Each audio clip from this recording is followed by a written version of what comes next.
مجھے یوں لگا جیسے وہ بہت کچھ کہنا چاہ رہا ہو، لیکن اس کی سمجھ میں نہیں آ رہا کہ کیا کہے اور کس سے کہے، اور اگر کہے بھی تو کہاں سے شروع کرے۔ تھانے دار صاحب، وہ بھررائی ہوئی آواز میں بولا اور جملہ نامکمل چھوڑ کر خاموش ہو گیا۔ اسے متذبذب دیکھ کے میں نے کہا ہے نا، تم سے ڈھیر ساری باتیں ہوں گی، تو میری بات مانو اور زیریں منزل پر جا کر کچھ دیر آرام کر لو۔ میں اپنا کام نمٹانے کے بعد تمہارے پاس آ رہا ہوں۔ وہ متعمرانہ انداز میں مجھے دیکھنے لگا۔ میں نے اس کے کچھ بولنے سے پہلے ہی تہمکانہ لہجے میں کہہ دیا، میں جو کچھ تم سے کہہ رہا ہوں وہ قانون کا تقاضا ہے۔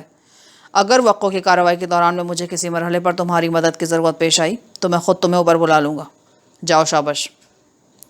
بات ختم کرتے ہی میں نے ایس آئی کو مخصوص اشارہ کر دیا، جس کا مطلب تھا کہ وہ نادر کو جائے وقوع سے ہٹا دے۔ ایس آئی نے فوراً میرے حکم کی تعمیل کی اور نادر کو بازو سے تھام کر نیچے لے گیا۔ جائے وقوع کی ضروری کارروائی اگر نادر یا کسی اور شخص کی موجودگی میں عمل میں لائی جاتی تو اس میں کوئی خرابی تھی اور نہ ہی قباحت۔ میں نے صرف یہ سوچ کر اسے وہاں سے دور ہٹا دیا تھا کہ وہ اپنے باپ اور بھائی کی سوختہ بے سر و سامہ لاشوں کو دیکھ کر ہولتا رہے گا۔ میں اس کے صدمات کو بڑھانا نہیں چاہتا تھا بلکہ کم کرنا چاہتا تھا، لہٰذا جذباتی اشتعال اور اعصابی شکستگی سے بچانے کے لیے میں نے اسے نیچے بھیج دیا تھا۔ جائے وقوع سے دور رہنا ہی اس کے لیے بہتر تھا۔ اے ایس آئی نزاکت شاہ نادر کو نیچے چھوڑ کر واپس آیا تو اس نے بوجھل انداز میں کہا، ملک صاحب، اس گھر پر تو جیسے قیامت ہی ٹوٹ گئی ہے جی۔ جب 2 جنازے ایک ساتھ یہاں سے اٹھیں گے نا تو ایک کوہرام بپا ہو جائے گا۔ زندہ رہ جانے والوں پر پتہ نہیں کیا بیتے گی۔ نزاکت شاہ ان لمحات میں خاصا جذباتی ہو رہا تھا۔ یہ اس ماحول کا اثر تھا۔ میری اندرونی کیفیت بھی کچھ اسی نوعیت کی تھی، مگر میں نے اپنے احساسات، جذبات اور اعصاب کو مکمل طور پر قابو میں رکھا ہوا تھا۔ واقعی یہ ایک بہت بڑا حادثہ ہے۔ مرنے والا تو مر جاتا ہے، اصل قیامت تو ان لوگوں پر ٹوٹتی ہے جو اس کی موت کا سوگ بنانے کے لیے زندہ رہ جاتے ہیں۔ فردن فردن روزانہ ان کے اندر ایک موت واقع ہوتی ہے۔ بہرحال نادر اور شکیلہ کو تو صدمہ سہنا ہی ہوگا۔ وہ اس بات میں سر ہلاتے ہوئے الجھن زدہ لہجے میں بولا، ملک صاحب، ایک بات میری سمجھ میں نہیں آ رہی جی۔ کون سی بات شاہ جی؟ ہماری معلومات کے مطابق قادر خان، شکیلہ اور ان کا معصوم بچہ جبران خان بالائی منزل پر رہتے تھے۔ اس کمرے میں بھڑکنے والی آگ نے قادر اور جبران کو تو نگل لیا، مگر شکیلہ بالکل محفوظ رہی۔ کیا وہ سندوناک حادثے کے وقت کمرے میں موجود نہیں تھی؟ مجھے یقین ہے نزاکت علی کہ تم آگے چل کر بہت ترقی کرو گے۔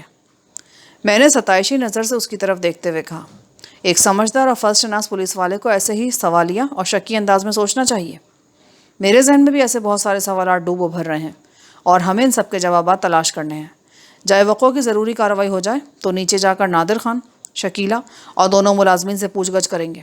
انشاءاللہ سب کچھ سامنے آ جائے گا، اور جو چھپا ہوا ہے وہ اسے ہماری تفتیش کان سے پکڑ کر باہر کھینچ لائے گی۔ میری بات سمجھ رہے ہو نا؟ جی جناب۔ اس کے بعد ہم دونوں موقع کی کارروائی میں مصروف ہو گئے۔ اس خوابگاہ کا وسطی حصہ بری طرح تباہ ہو چکا تھا اور یہی حصہ سب سے قیمتی تھا، جہاں ایک عالیشان پلنگ پر قادر خان اور اس کا شیرخوار بچہ گہری نیند سو رہے تھے۔ اب وہ نیند کے اس مقام پر پہنچ گئے تھے جہاں سے ان کی واپسی ممکن نہیں تھی۔ کمرے کے درمیانی حصے میں ان کی سوختہ لاشیں نظر آ رہی تھیں، یا پھر پلنگ اور بچے کے جھولے کی ماتمی راکھ، اور یہ راکھ بھی اب باقاعدہ کیچڑ کی شکل اختیار کر چکی تھی۔ یہ کیچڑ اس پانی کے سبب پیدا ہوئی تھی جو آگ بجھانے کی غرض سے اس باپ بیٹے کی جلتی لاشوں پر پھینکا گیا تھا۔ جائے وقوع کا نقشہ تیار کرنے کے دوران میں متلاشی نگاہ سے جل جانے والی اور باقی بچ جانے والی ایک ایک چیز کا جائزہ لے رہا تھا۔ وہاں مجھے خستہ حال کوئلوں والی انگیٹھی بھی نظر آئی۔ ایسی انگیٹھیوں کو موسم سرما میں کمرہ گرم کرنے کے لیے استعمال کیا جاتا ہے۔ انگیٹھی کے اندر کوئلے دہکا کر اسے بستر کے قریب محفوظ فاصلے پر رکھ دیا جاتا ہے۔ مذکورہ انگیٹھی کسی ہیٹر کی طرح کام کرتی ہے۔ پانی کا اصول یہ ہے کہ ہر بڑی مچھلی چھوٹی مچھلی کو کھا جاتی ہے۔ بالکل ایسے ہی آگ کا بھی اپنا ایک اصول ہے کہ بڑا آتش دان چھوٹے آتش دان کو نگل جاتا ہے۔ وہ انگیٹھی اپنی ذات میں ایک چھوٹا سا آتش دان تھی۔ جب کمرے میں قیامت خیز آگ بھڑکی تو وہ ایک دہکتے ہوئے بڑے آتش دان کی صورت اختیار کر گیا، لہٰذا انگیٹھی کی آگ کو کمرے کی آگ کے سامنے گھٹنے ٹیکنا پڑے۔ انگیٹھی کے رنگ و روپ کو تو بڑی آگ نے نگل لیا تھا، بس باقی رہ جانے والے آثار ہی بتاتے تھے کہ ہاں، وہ بھی کبھی ہوا کرتی تھی۔ اس سوختہ خوابگاہ کی تلاشی کے دوران میں قادر اور اس کے بیٹے جبران کی لاشوں کے علاوہ مجھے کام کی صرف 2 ہی چیزیں حاصل ہو سکیں۔ ان میں ایک بے مول اور دوسری انمول تھی، مگر اہمیت کے لحاظ سے دونوں میرے ذہن میں ایک جیسے پرتجسس اور قابل تفتیش سوالات کو ابھار رہی تھیں۔ ان میں ایک تو گھی والا ایک سیر کا خالی ڈبہ تھا۔ اس زمانے میں کھجور مارکا، ڈالڈا،